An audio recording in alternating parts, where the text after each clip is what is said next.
Hello and welcome to another Tabletop Games Blog Saturday review. Our heighliner was positioned safely in Arrakis orbit.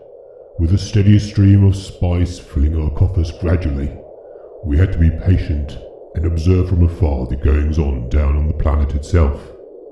It was clear that House Atreides was pivotal in the unfolding events, and our scheme had to remain hidden until the right moment was reached.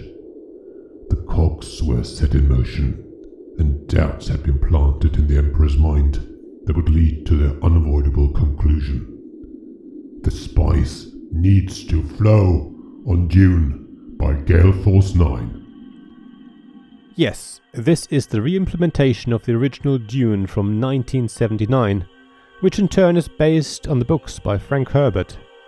I don't know how much the new release has inherited from its 40-year-old parent, but even though it feels like an older game in some areas, it still works really well and has captured my imagination.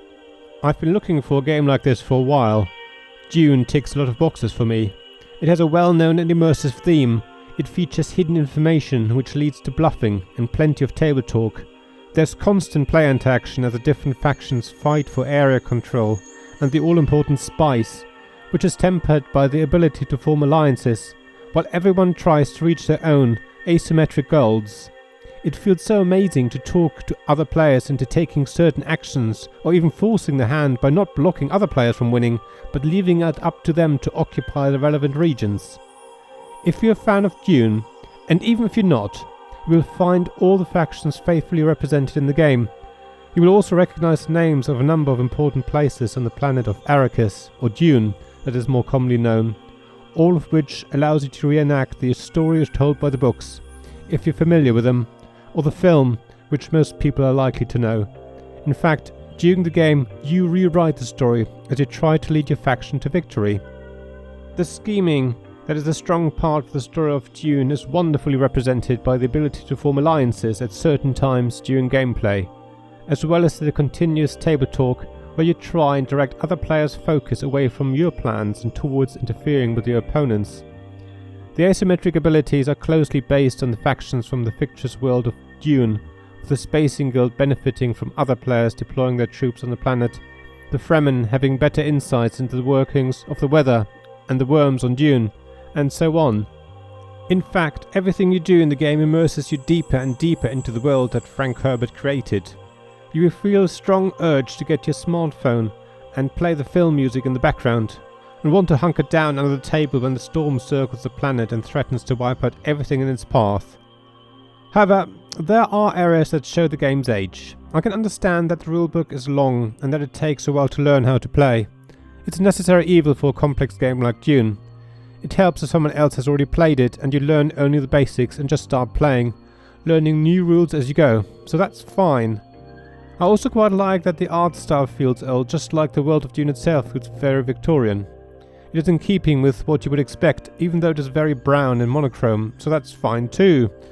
A big problem are the troop tokens that you place on the world map.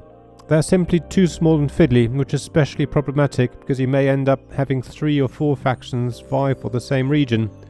You end up with tall towers of cardboard tokens, some of which may even include advanced troops, forcing you to have 2 stacks of tokens per faction.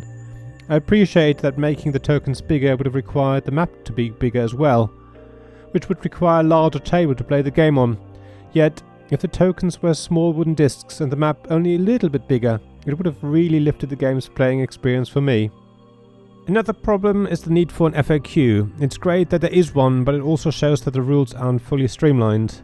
There are quite a few situations where it is not clear from the rules alone how some actions work in a specific context, or whose ability takes precedence over another. However, the re-implementation does clear up a lot of things in its FAQ that the original game left unclear, so it's definitely a step forward. Despite all of this though, I absolutely love Dune and can't wait to play it again. I happily overlook the problems with the game because the enjoyment I get out of it is huge. It's clearly a game that you have to play many times before you start to understand it, and then many more times to begin to master it. It is very fitting for a game that is based on a saga that tells a detailed account of different families' struggles through life over several generations. The game itself is only a small part of the story, which by itself provides many hours of enjoyment and replayability. Thank you for listening to this Tabletop Games Blog Saturday Review podcast. Please check the description below for links mentioned in this episode, as well as to the written version of this article on the blog. If you enjoyed this episode, please subscribe, give us some stars or leave a review. Please also tell your friends about me, and if you want to offer financial support, check out my Patreon and Ko-fi pages, links to which you'll find in the blog at tabletopgamesblog.com. So thank you again for listening, and I hope to see you again soon. This podcast is made possible by the generous help from our Patreon supporters: Royal Patron Sean Newman, the UK half of Gamelot; Castleguard David Miller of Subquark Publishing; Dice Masters James Naylor, publisher of Magnate First City, and Paul Grogan of Gaming Rules; and Shining Light Robin Kay of Rune Sky Games, Sarah Reed of Resourceful Games, Tim Vernig, and Richard Simpson of We're Not Wizards.